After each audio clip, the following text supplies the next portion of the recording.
mewakili daripada kumpulan 6. Nama saya Siti Khatijah binti Abdul Rahim. Nama matrik saya 10DAT19F2021. Dan ahli kumpulan saya Puja Meenakshi 10DAT19F2035.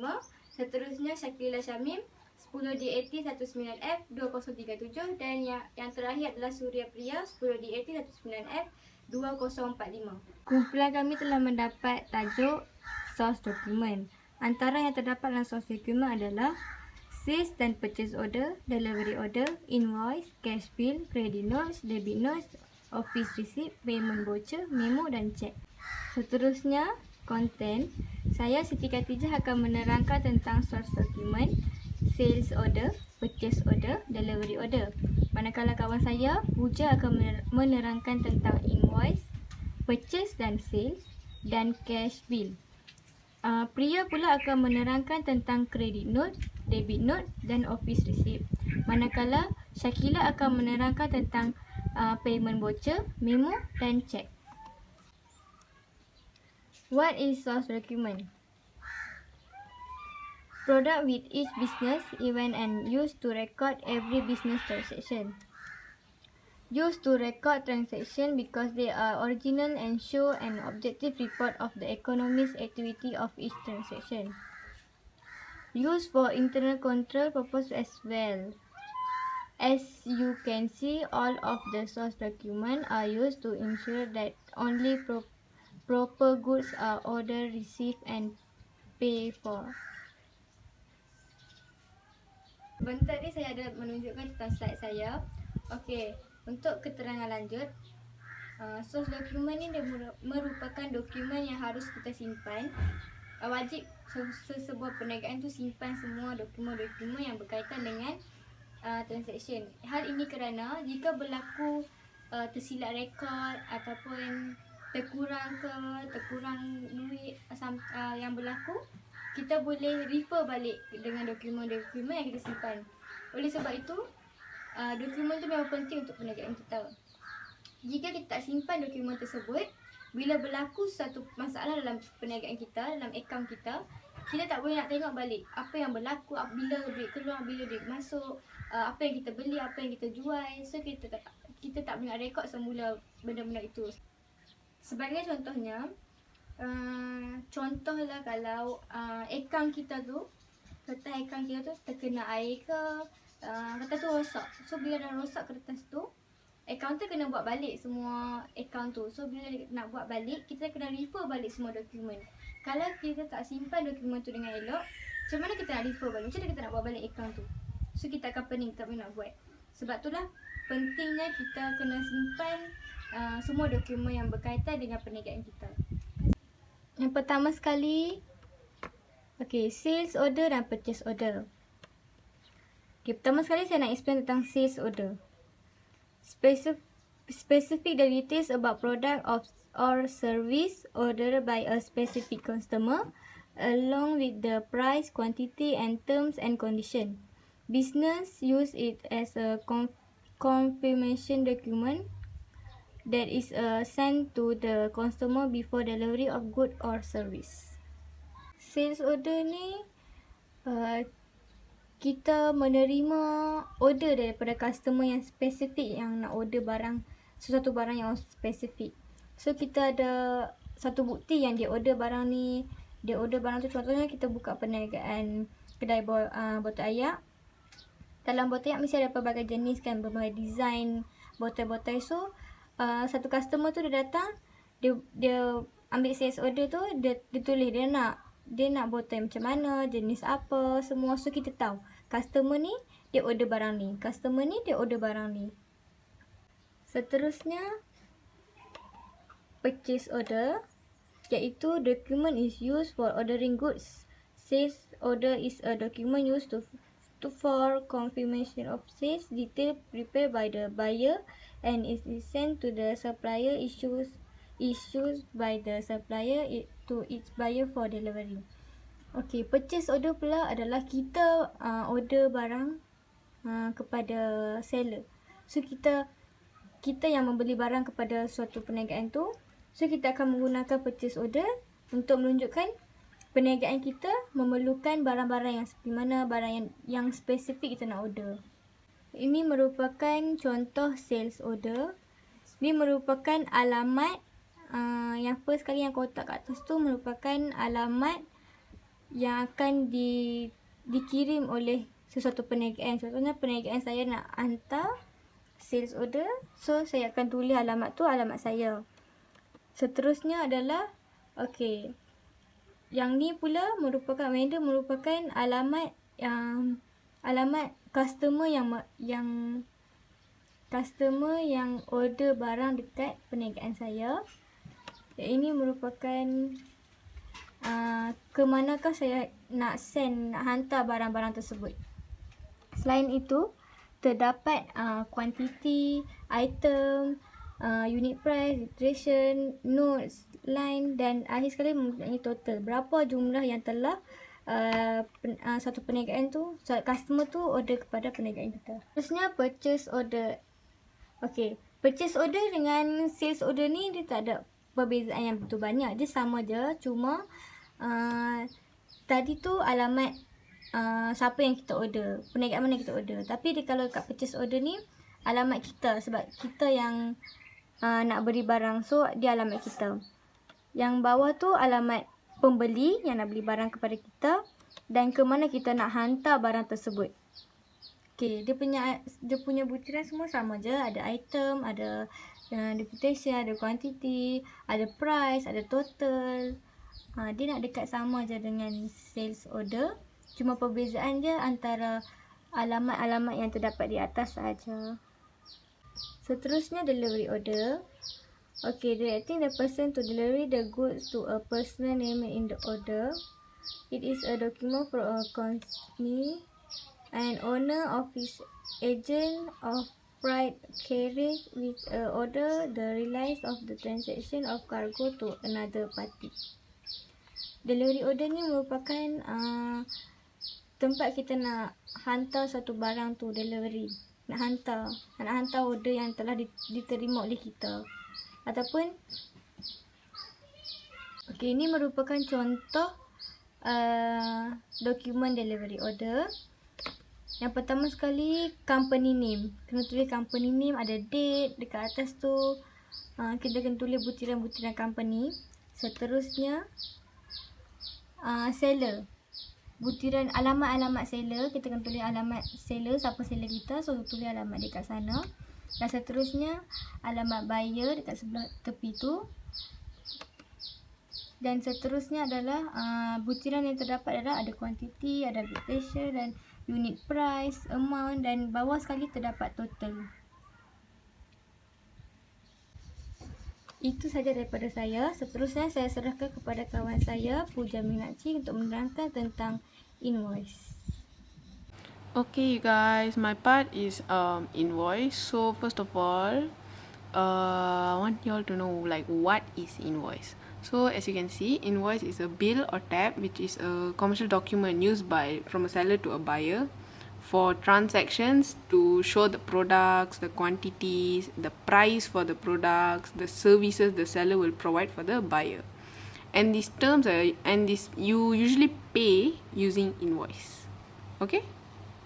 So let's start with sales invoice.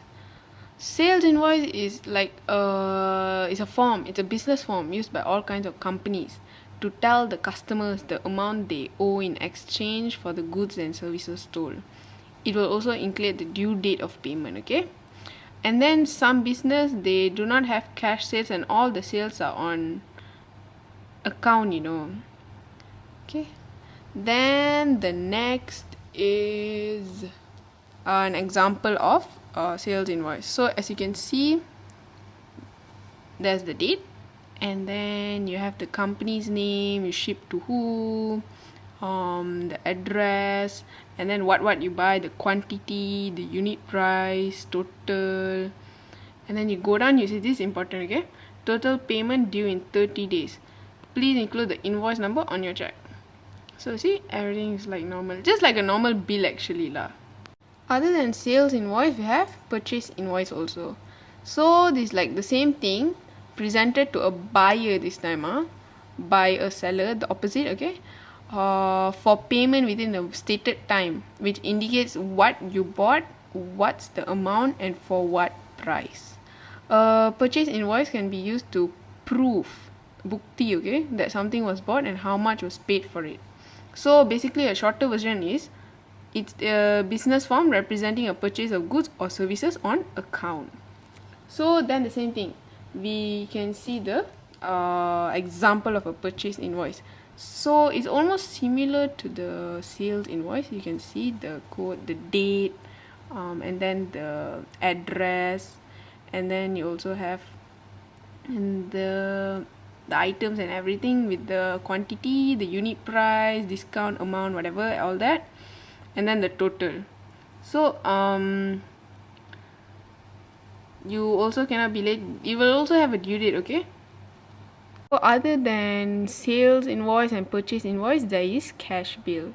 Cash bill is a documented receipt of cash payment as opposed to an invoice or promise to pay. Okay? So the same thing, you can see the example of a cash invoice. So you see the address and then the phone number, and then the same thing, you'll have the quantity, the description, the total, and then the total, the sign, everything, the amount. So it's almost all the same because they have the address, they have the quantity, the what you're buying, and the total of it all. Yeah, so that's it. It's very simple actually. In this video, we will be seeing the main differences between debit note and credit note. The purchaser usually issues a debit note and the seller usually issues a credit note, but the seller can issue a debit note if the buyer incorrectly records more, and the buyer can also issue a credit note if the seller charges the buyer. What is debit note? Debit note is an official formulated form of purchase return, whereas the credit note is an official sales return in a written format. There are 4 key differences between debit notes and credit notes. Number 1 is debit note is prepared in blue ink since it demonstrates a positive amount, whereas credit note is prepared in red ink since it is negative. Number 2 is the debit note is not only affects the purchase return account, it can also reduce the amount of the purchase for overcharge errors, whereas the credit note affect the sales return account only for erroneously overcharging. A credit note can also be issued.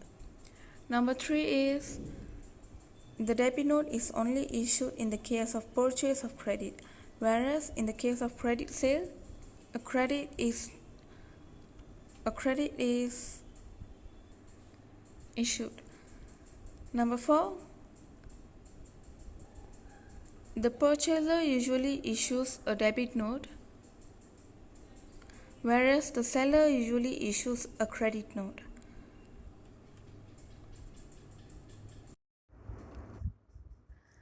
Now let's move on to the next slide. This slide is about official receipt. Invoice, cash bills, and official receipt. These are documents you have heard about but might not aware of the subtle differences that make them exactly what they are. So let's take a look at receipts. A receipt is different from an invoice in that an invoice is requesting a payment for products or services received, whereas a receipt is proof that the services or products have already been paid for. An invoice comes before the payment has been made, while a receipt comes from after the payment has been made. So if you're a vendor, you would send invoice after a service has been completed and money is owed. And then you would send a receipt after you receive the payment from the invoice. On the other hand, if you are a customer, the invoice you received is your bill and then you will receive a receipt once you pay your bill. What is payment voucher? Payment voucher is used to record a payment of cash or check. Payment voucher are two types. Cash payment voucher. These vouchers are used only in case of cash payment. Bank payment voucher. These vouchers are used when the payment is made through bankers of business firm.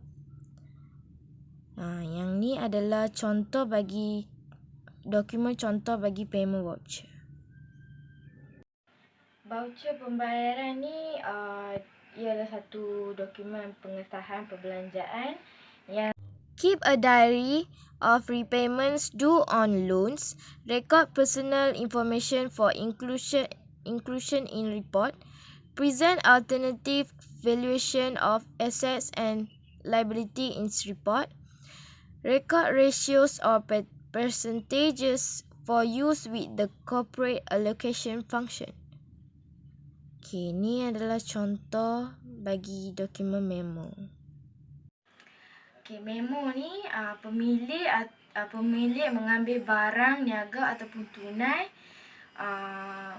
untuk kegunaan sendiri. Memo ni direkodkan untuk ambil kegunaan sendiri. Ataupun pemilik ni membawa masuk aset peribadi ataupun tunai dalam perniagaan. Okay. What is check?